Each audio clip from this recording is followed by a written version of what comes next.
Hello investors and welcome back to Just Randy Stocks. I'm in the middle of traveling right now, so that's why you see a different background, but I had to stop and record a video because Proterra just came out with a blog post that covers a lot of the things I was talking about in my last video. I was telling you that there was a lot of misinformation circulating, and finally Proterra responded. I believe this is going to cause a positive movement in the stock price tomorrow, and I want to talk about that. So let's not delay any further. Let's go ahead and get started. This communication was a great job. So setting the record straight, that's what they were gearing to do.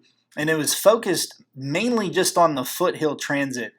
But they did a summary and said, they wanted to address the mischaracterizations about the company, that they're a proud pioneer of the battery electric bus market. And buses have displaced 100 million pounds of CO2 tailpipe emissions. The recent commentary about Proterra's first generation buses, and I talked about this in my last video about the 4 points that I made that they're going to need to address, and that's what they're doing in this article here, so I'm glad to see it.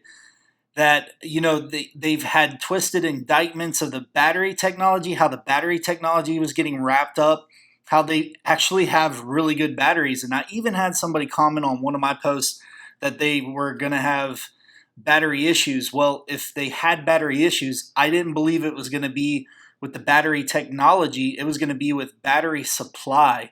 And I think that's just everyone pulling on the same resources at once. And I've done a video when this was ACTC on that, how I do see those concerns as everyone pulls on the same resources. But this is just clarifying that, look, our battery technology is actually amongst the best. And when you're talking about foothill transit was a pioneer, and Proterra was like, hey, I think it's great that they had done this and adopted the technology so long ago, but this was first generation Proterra, and they're on the 5th generation now, but they had a federal demonstration program to invest in alternative fuels, so they foot the bill. And then, there's been comments and lessons learned that have helped Proterra improve their current buses, powertrains, and charging stations. So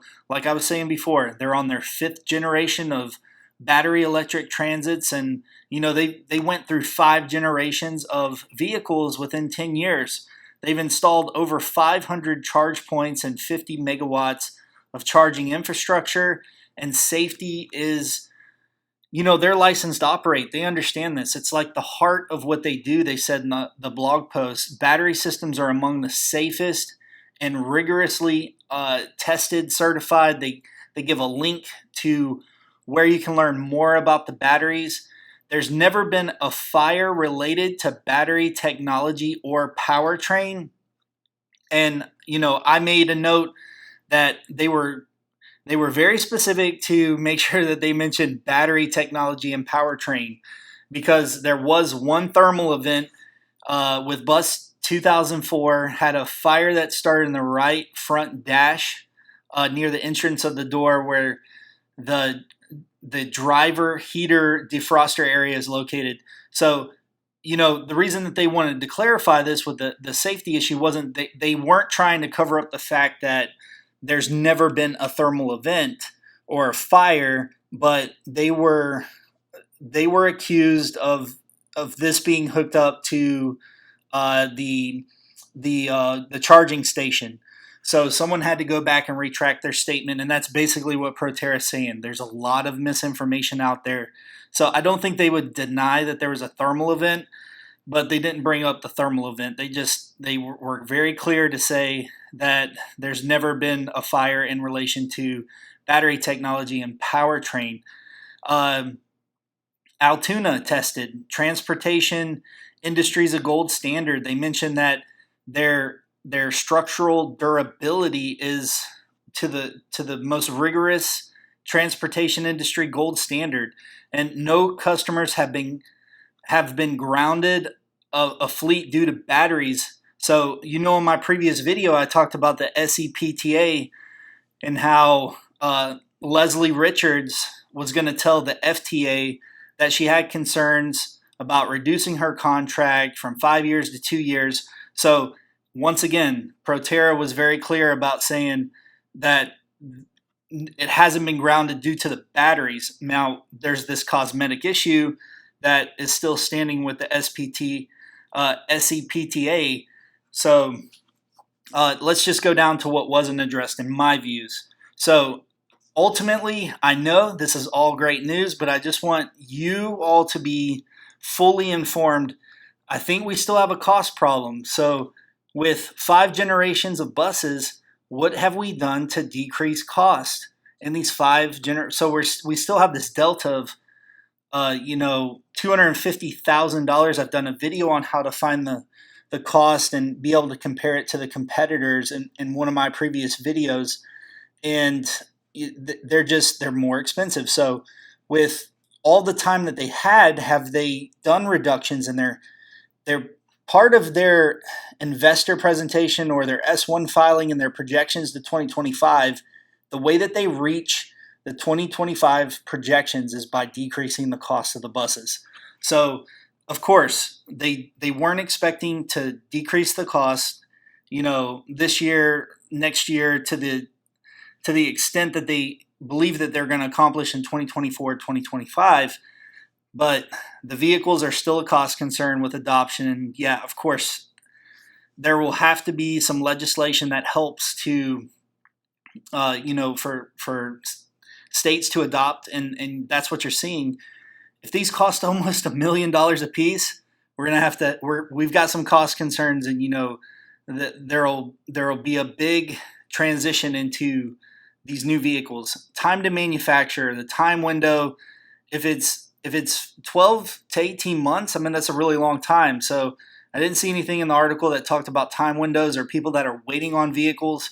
So, if it's taken the competitors, China like 30 days to make a bus and it takes us 12 to 18 months, I don't know exactly what the time manufacturing window is and if they're doing anything to automate that or decrease it. But one of my previous videos when I talked about LEV or Lion Electric, I showed that they're investing into this huge building with some automation and, the amount of vehicles that they plan on getting out and probably time windows probably going to be a lot better than Proterra. So still a few questions there.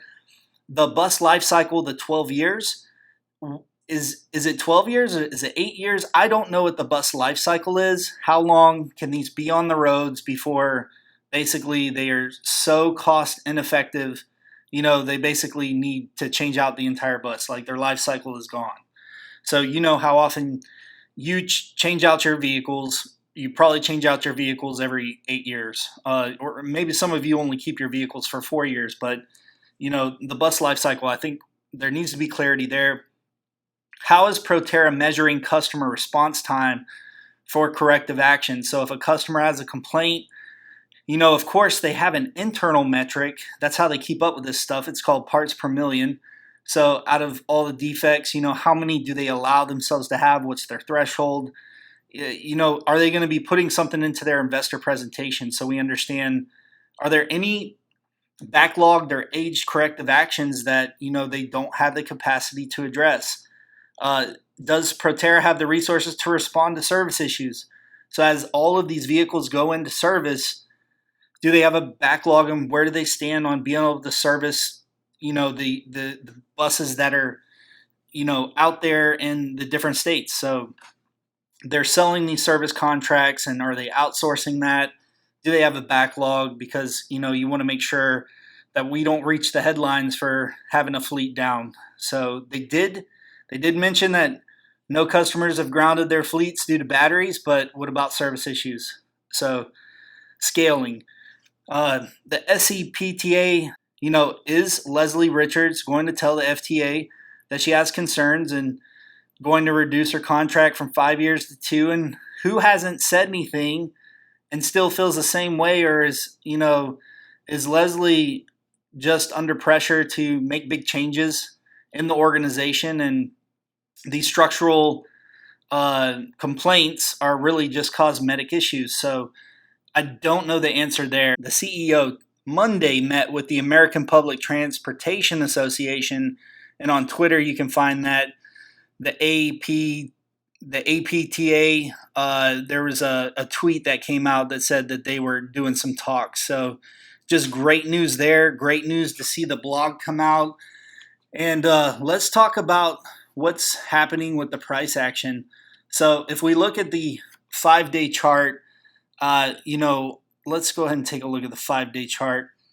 And there was some points where it had run up and then it hit this ceiling up here and then it came down and it couldn't break out. Looks like there was some sell-off, so some people were adding under 1084 or under the $11 range, and then you can see there's multiple points in the last 5 days where it had some resistance, and I'm not really surprised that this went down at 1157. So you can see the points that the line hits is on multiple points here, and this will be a point of resistance for tomorrow. Now, I believe we could open well above 1125 tomorrow in the pre-market. I think we have some levels here we have to get through. We've got to get through 1157.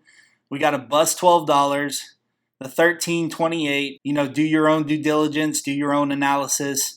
And that's pretty much all I have for this video. As always, leave your comments below. Tell me what you'd like to hear about next, and I'll probably be off the net for a day or two until I finish traveling. But once I get set up, I'm going to Peru.